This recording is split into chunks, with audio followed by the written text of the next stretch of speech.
आणि आमची मुलं आणि माझा गोविंदा हा निर्व्यसनी गोविंदा होता.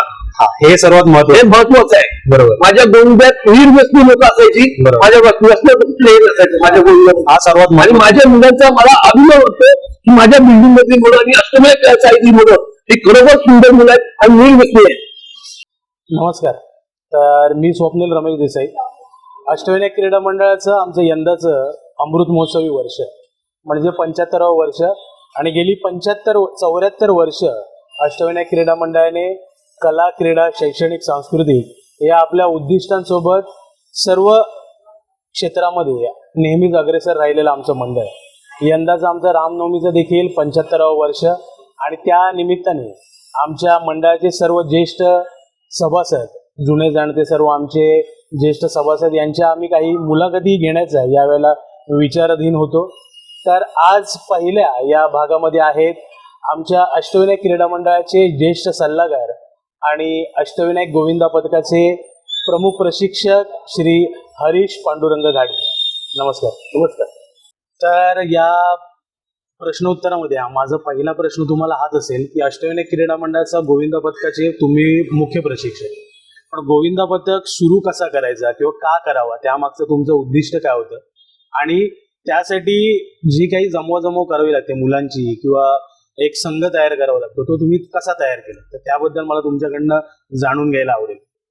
गोविंदा सुरू करण्याचं जे काय तर मी हिंदमाता सेवा मंडळाचा खेळाडू असल्यामुळे बरोबर त्यातून हे सुरुवात केली आणि हिंदमाता सेवा मंडळाचा इथे आल्याच्या नंतर 1985ला 2 वर्ष आम्ही गोविंदाची परिस्थिती बघितली. बरोबर. त्यात कोण येत नव्हतं, जास्तीत जास्त हे नसायचं, प्रॅक्टिस सराव नसायचा त्याच्यात. बरोबर. त्याच्यातून मी 2 वर्षांनी माझे मित्र सुहास गावडे, बरोबर, त्यांना मी बोललो की आपण इथे फिरतोय तर आपल्या बिल्डिंगचा गोविंदा आपण का नाही काढत.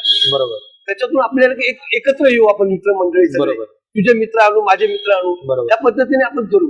आणि त्याच्यातून आम्ही 1987 साली हा गोविंदा काढला. अच्छा. पहिलं वर्ष आम्ही 5 थरच लावले.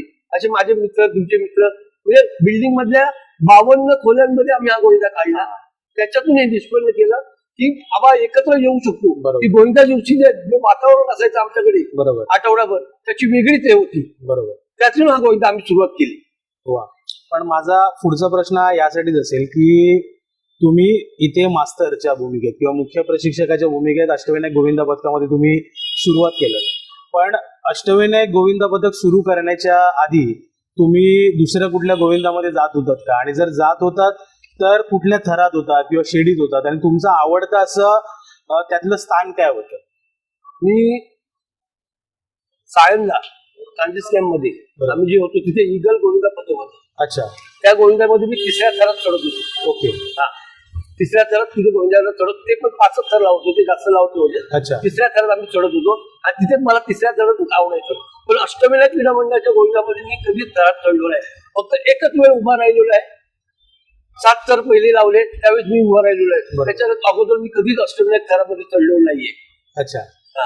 नाही, मग आता मी तुम्हाला पहिले 2 जे प्रश्न केले ते गोविंदा पथकाचे तुम्ही मास्तर या नात्याने केले, पण अष्टविनायक क्रीडा मंडळ आणि श्री राम जन्मोत्सव हे एक वेगळं नातं आहे.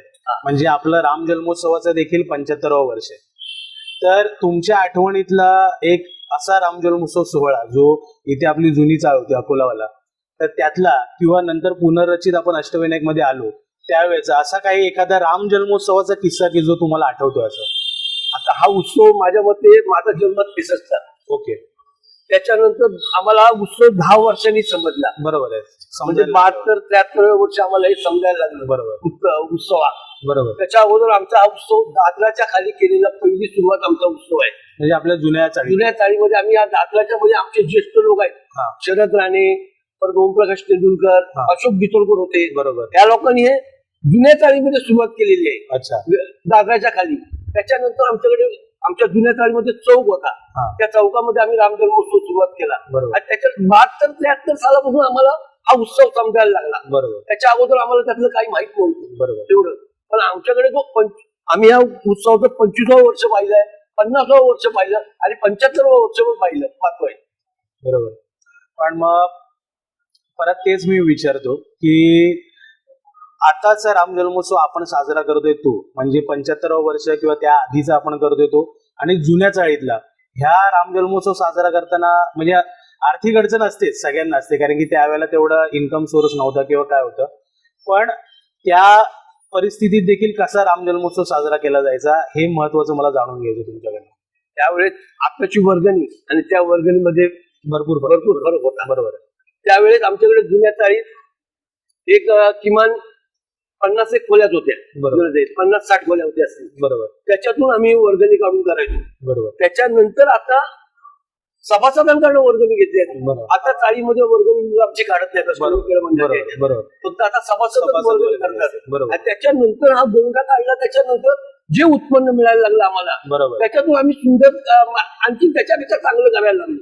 माझा म्हणजे पहिल्या जुन्या चाळीत कसं होतं की बाबा सिंपल करत होते. बरोबर आहे. आपण आता उत्सवाला जरा शान वाढलेली उत्सवाची, त्यामुळे काही खर्च लागतो. बरोबर. त्याच्यासाठी आपलं म्हणजे असंच म्हणू की एखादा उत्सव साजरा करायचा आहे तर त्याला दुसऱ्या उत्सवातनं काहीतरी आर्थिक मदत येईल यासाठीच गोविंद पथक सुरू करण्याचा तुमचा एक उद्देश त्यावेळेला होता. त्यालाच अनुसरून असा माझा पुढचा प्रश्न हाच आहे की गोविंद पथक किंवा कबड्डी, क्रिकेट हे म्हणजे पूर्ण सांघिक खेळ आहे, टीमवर्क लागतं.